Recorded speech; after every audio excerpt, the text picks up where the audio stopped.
Marcus Sterling adjusted his silk tie as he studied the photograph on his phone. Eleanor Whitmore, 73 years old, widow of tech mogul Richard Whitmore, worth an estimated $200 million. More importantly, she lived alone in a sprawling Manhattan penthouse with only a housekeeper for company. The charity gala buzzed around him, crystal glasses clinking against designer gowns and tailored suits. Marcus had spent 3 months researching Eleanor's habits, her favorite causes, her late husband's business connections. Tonight, at the Children's Hospital Foundation dinner, he would make his move. He spotted her across the room, silver hair elegantly styled, wearing a modest black dress that probably cost more than most people's cars. She stood alone by the auction display, studying a painting with genuine interest rather than the performative appreciation he'd witnessed from other wealthy attendees. Marcus approached with practiced confidence, his smile warm but not over-eager. He'd perfected this expression in mirrors, calculated to suggest sincerity while maintaining an air of mystery that women found irresistible. "Beautiful piece," he said, stopping beside her. Monet's Water Lilies series. The way he captured light on water was revolutionary for his time. Eleanor glanced at him, her pale blue eyes sharp despite her age. "You know art?" "I studied art history at Columbia," Marcus lied smoothly. He'd actually dropped out of community college, but his research had revealed Eleanor's appreciation for education and culture. "Though I find myself more drawn to the stories behind the paintings than the techniques themselves." She smiled, a genuine expression that caught him off guard with its warmth. Stories are what make art truly valuable, aren't they? The human connection. Marcus nodded, filing away her words. Human connection. He could work with that.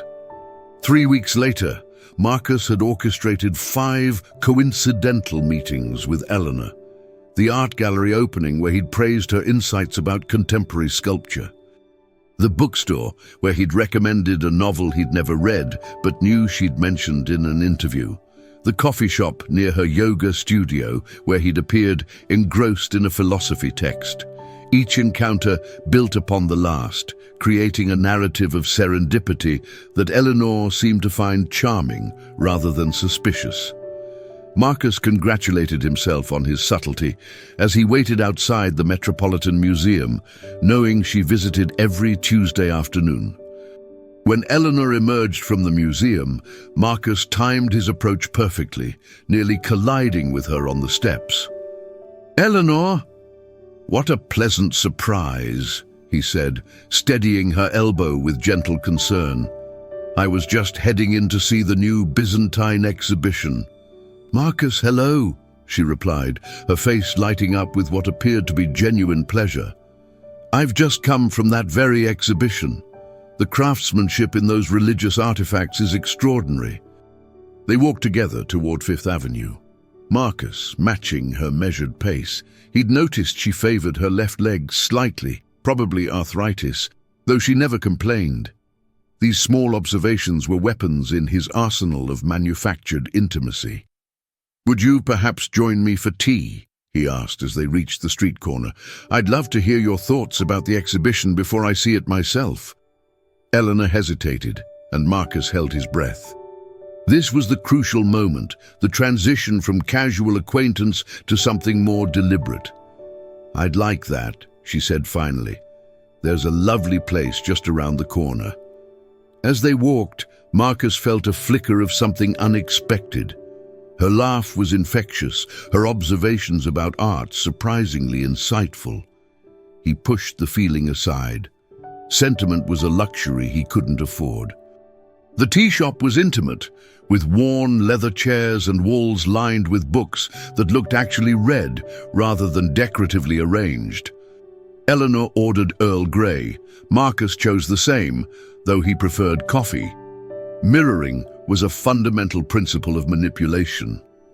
"Tell me about yourself, Marcus," Eleanor said, settling into her chair with the grace of someone accustomed to being listened to.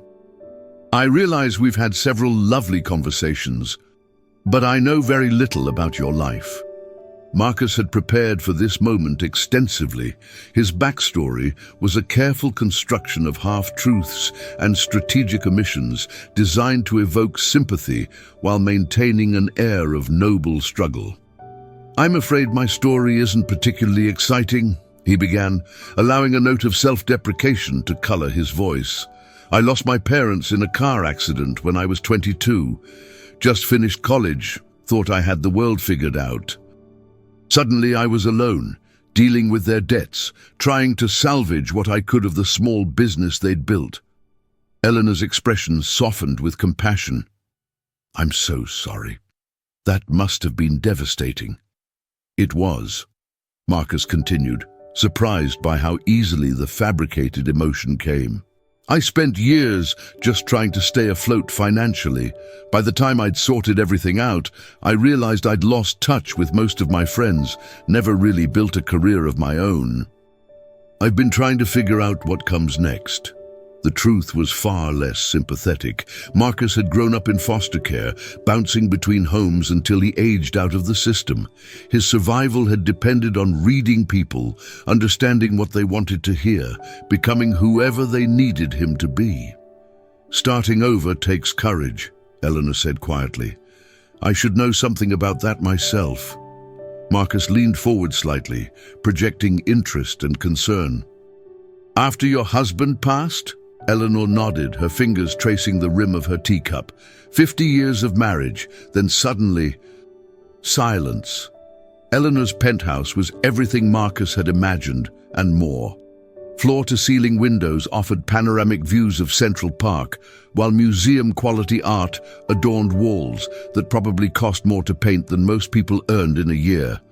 Yet despite the opulence, the space felt hollow, echoing with the absence of the man who'd once filled it.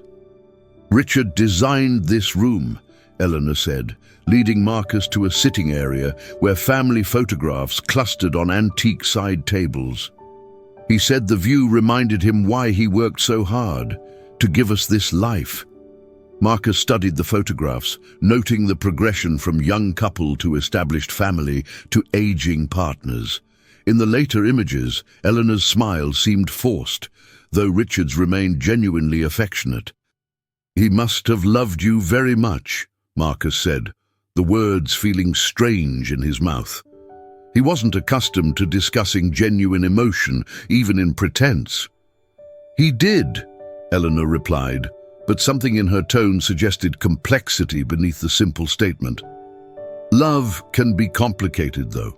Richard was intense, brilliant, driven, but not always easy to live with. Success consumed him." She moved to the window, her reflection ghost-like against the darkening sky.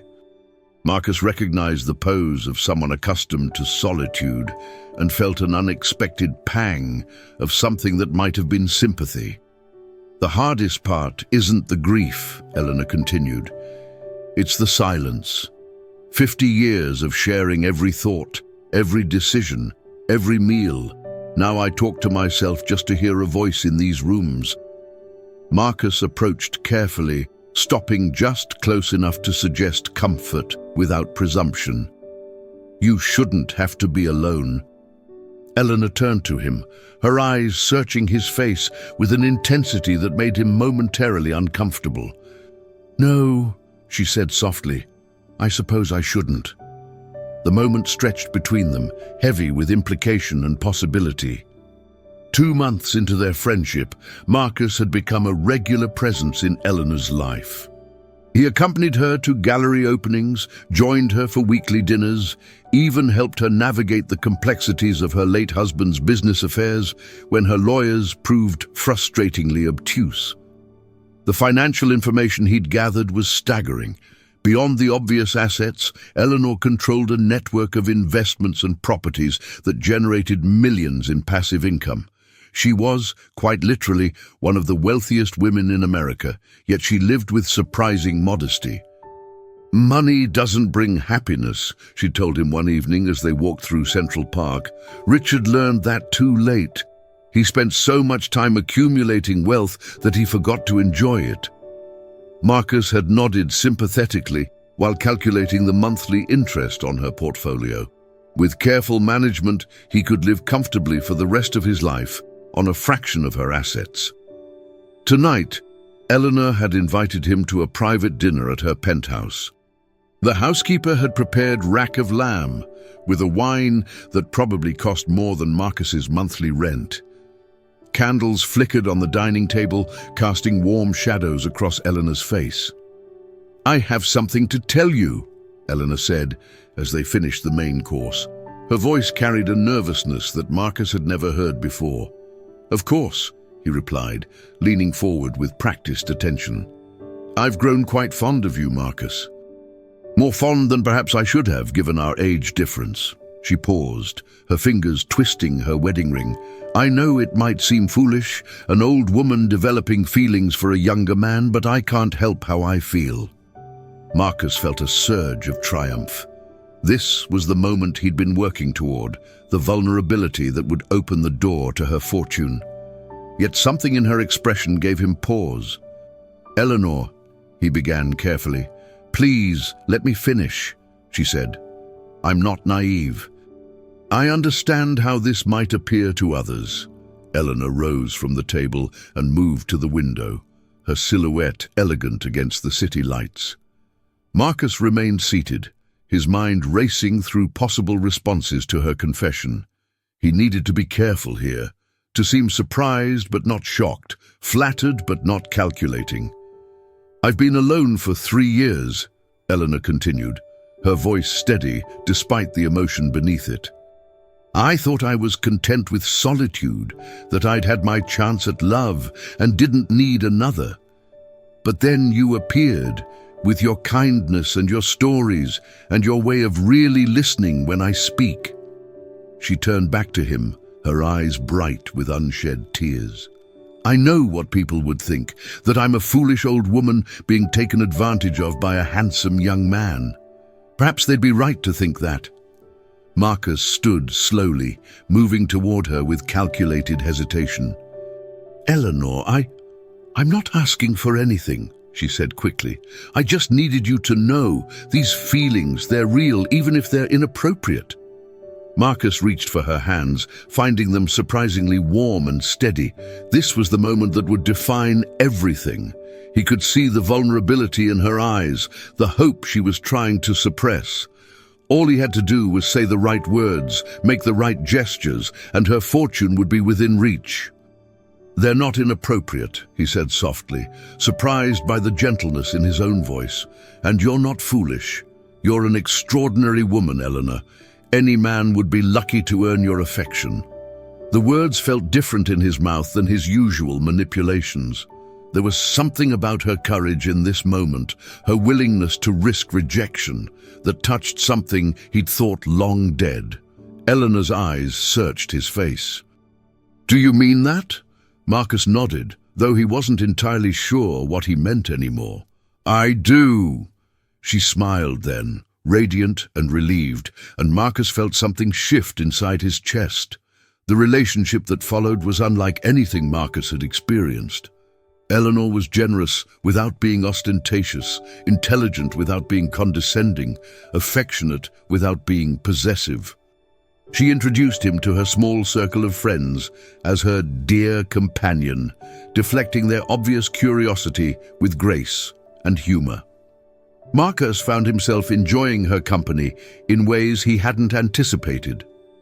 Her stories of traveling with Richard revealed a woman who'd seen the world but remained curious about it. Her insights into art and literature challenged his own hastily researched opinions. Her gentle humor made him laugh genuinely for the first time in years. Yet beneath his growing comfort lay the constant awareness of his deception. Every kindness she showed him was another weight on his conscience. Every trust she placed in him, another thread in the web of lies he'd constructed. "I'd like you to meet my lawyer," Eleanor said one morning over breakfast. "Harold's been handling my affairs since Richard died. He's been asking about you." Marcus's coffee cup paused halfway to his lips. "Asking about me?" Nothing intrusive, Eleanor assured him. He's protective, that's all.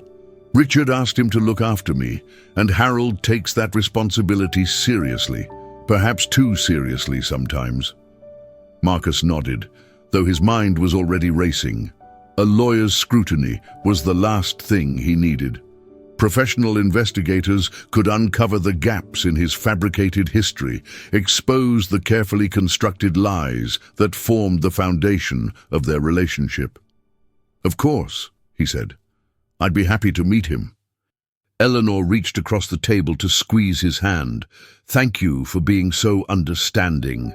I know it might seem like I'm putting you through some sort of test, but Harold means well." Marcus squeezed back, marveling at how natural the gesture had become. "I want the people who care about you to trust me." The words were true, he realized with surprise. Somewhere along the way, earning Eleanor's trust had become about more than accessing her money. Harold Pemberton was exactly what Marcus had expected. Silver-haired, sharp-eyed, and radiating the kind of authority that came from decades of protecting wealthy clients from their own poor judgment. His office in Midtown Manhattan was a temple to conservative taste, all dark wood and leather-bound law books. "Mr. Sterling," Harold said, gesturing to a chair across from his imposing desk, "Eleanor speaks of you quite fondly." "She's a remarkable woman," Marcus replied, settling into the chair and maintaining eye contact. He'd learned long ago that nervous behavior aroused suspicion even when there was nothing to hide. "Indeed she is. Also quite wealthy, as I'm sure you're aware." Harold's tone was conversational, but his eyes were calculating. "Wealth can be attractive to certain types of people." Marcus allowed a slight smile. "Are you asking if I'm interested in Eleanor for her money, Mr. Pemberton? I'm asking what your intentions are toward my client." "My intentions are to make her happy," Marcus said, which was true enough, even if his motivations were complex. "Eleanor has been alone for 3 years. She deserves companionship, affection, someone who appreciates her for who she is." Harold leaned back in his chair, studying Marcus with the intensity of a predator evaluating prey. "You're unemployed." "Between opportunities," Marcus corrected. "I've been taking time to figure out my next step. Convenient timing, meeting Eleanor during this transitional period." Marcus felt his temper flare, but kept his voice level. "Are you suggesting I planned to meet her?" "I'm suggesting that beautiful young men don't typically pursue relationships with women 50 years their senior unless there are practical considerations involved." The accusation hung in the air between them. Marcus realized this was a crucial moment. His response would determine whether Harold became an ally or an enemy. "You're right to be protective of her," Marcus said finally. "Eleanor is trusting, generous, perhaps more vulnerable than she appears. If I were in your position, I'd be suspicious too." Harold's expression shifted slightly, surprise replacing suspicion. "Go on." "Eleanor told me about her marriage," Marcus continued. 50 years with a man who loved her but was consumed by his work. She spent the last 3 years learning how to be alone, and she's done it with remarkable grace. But she's lonely, Mr. Pemberton, profoundly lonely. Marcus leaned forward, allowing genuine emotion to color his voice. "I can't give her back her youth, or erase the grief of losing Richard, but I can give her companionship, conversation, someone who looks forward to seeing her every day. Isn't that worth something?" Harold was quiet for a long moment, his fingers steepled beneath his chin. "You're more articulate than I expected. Eleanor enjoys intelligent conversation. I've had to rise to the occasion. And when she dies, what then?" The question was blunt, designed to shock, but Marcus had anticipated it. "Then I'll grieve for a woman who showed me kindness when I needed it most. I'm not planning for Eleanor's death, Mr. Pemberton. I'm trying to make her life better while she's living it." Harold studied him for another long moment, then reached into his desk drawer and withdrew a thick folder. "I've had you investigated, Mr. Sterling, quite thoroughly." Marcus's blood ran cold, but he kept his expression neutral. "I assumed you would. Your background is sparse. No significant employment history, no substantial assets, no family to speak of.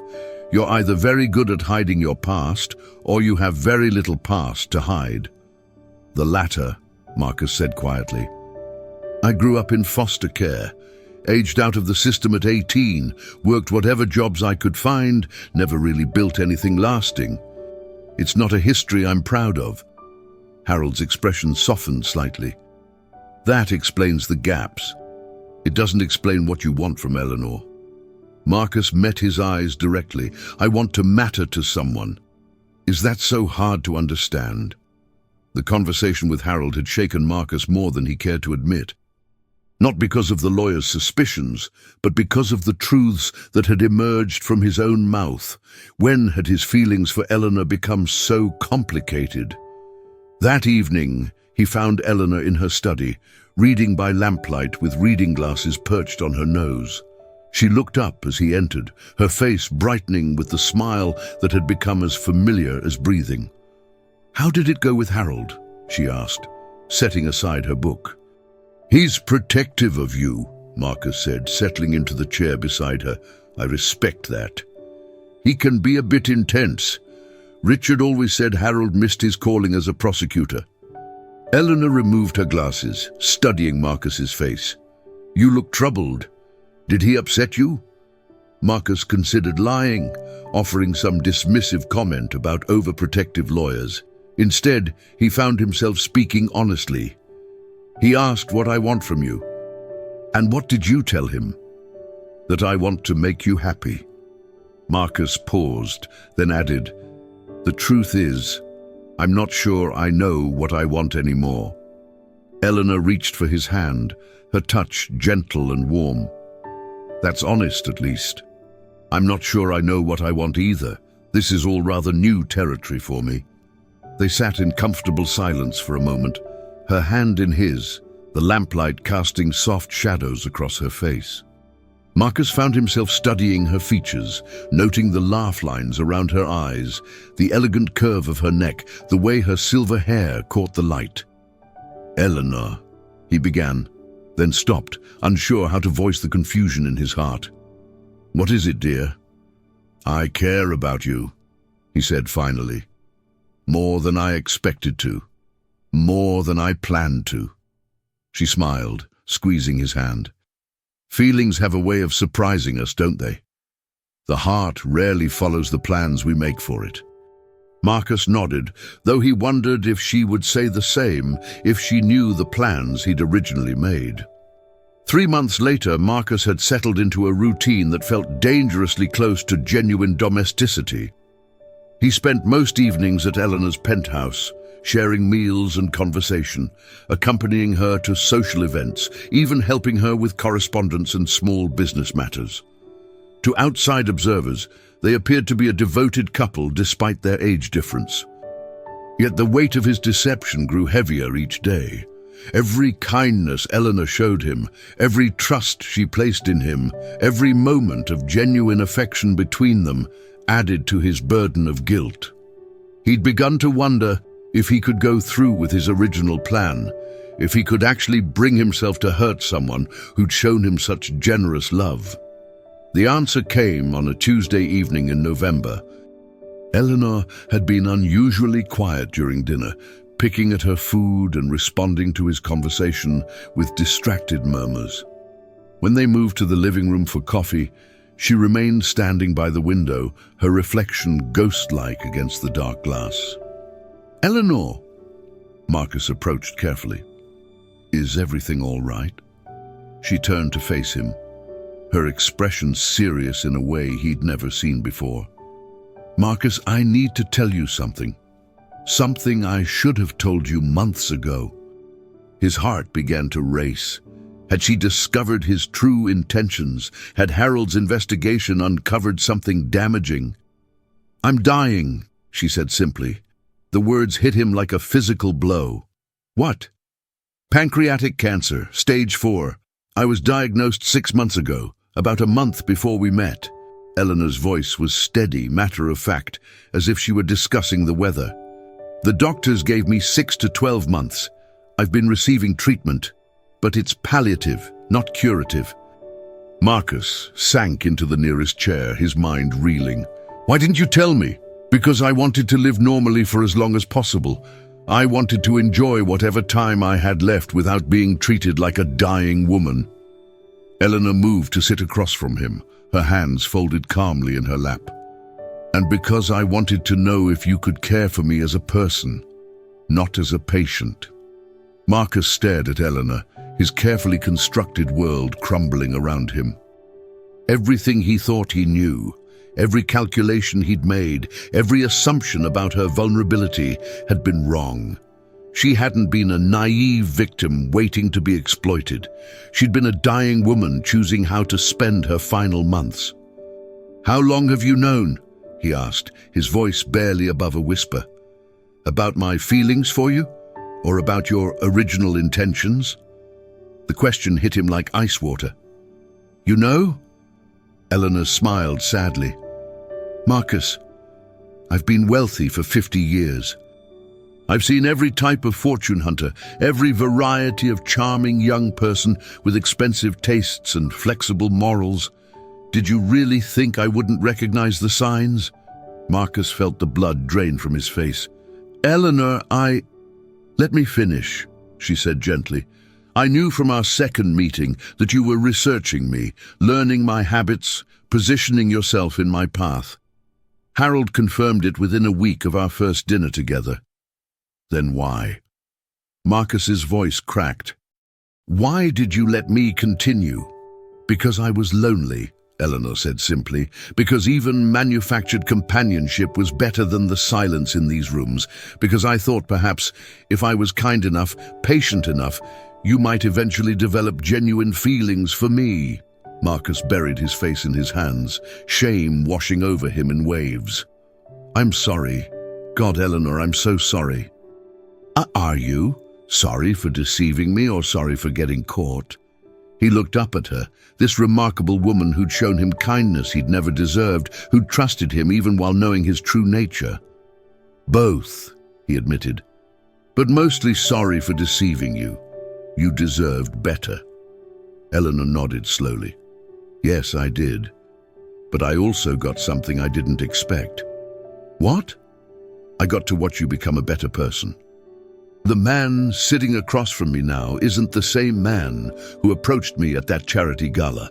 That man was calculating, empty, focused only on what he could take. You've learned to give, Marcus. You've learned to care. The weeks that followed were the most difficult of Marcus's life. Eleanor's illness progressed rapidly, her strength fading, even as her spirit remained remarkably intact.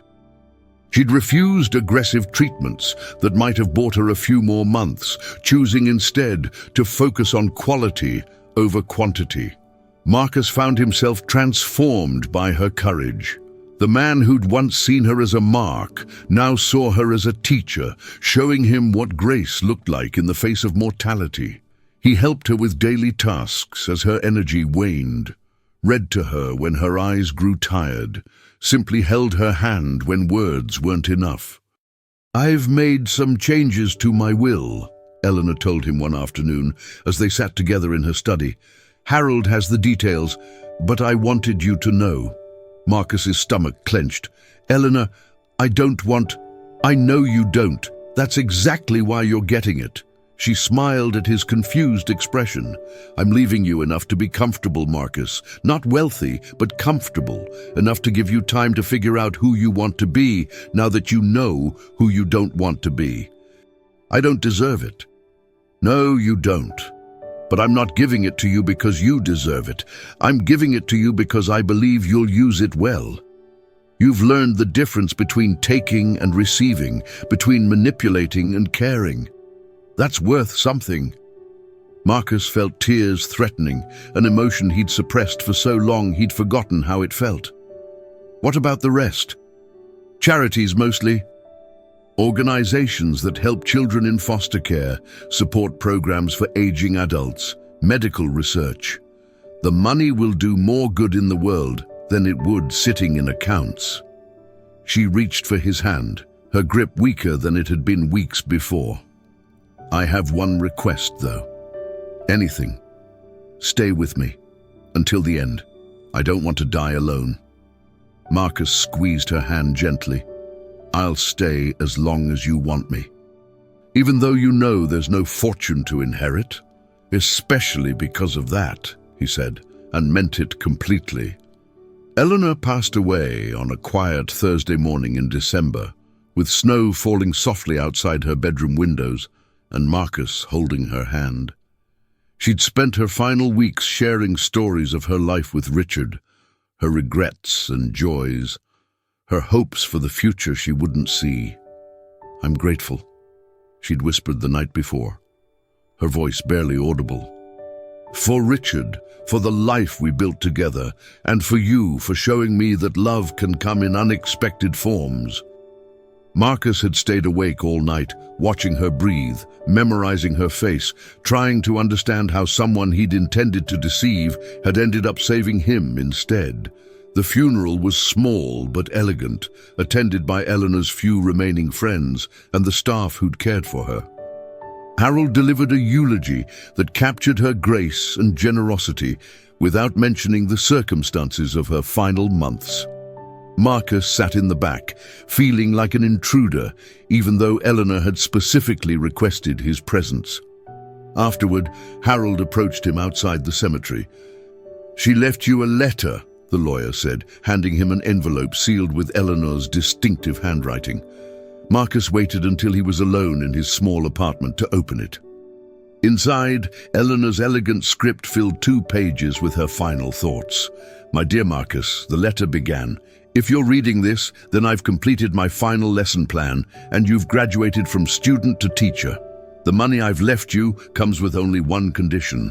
Use it to help others discover what you've learned about the difference between taking and giving. You came into my life as a predator, but you leave it as a protector. That transformation is the greatest gift you could have given me. Don't waste it by returning to who you used to be.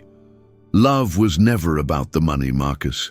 It was about the choice to stay when staying became difficult, to care when caring brought pain, to give when you had nothing left to take. Thank you for choosing to love me, even when you didn't plan to. With all my affection, Eleanor. Marcus folded the letter carefully, his hands shaking slightly.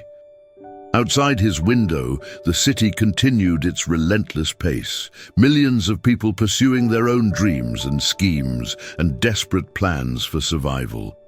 He thought about Eleanor's words, about the choice between taking and giving, between manipulation and genuine connection. For the first time in his life, he knew exactly who he wanted to become. The man Eleanor had believed he could be.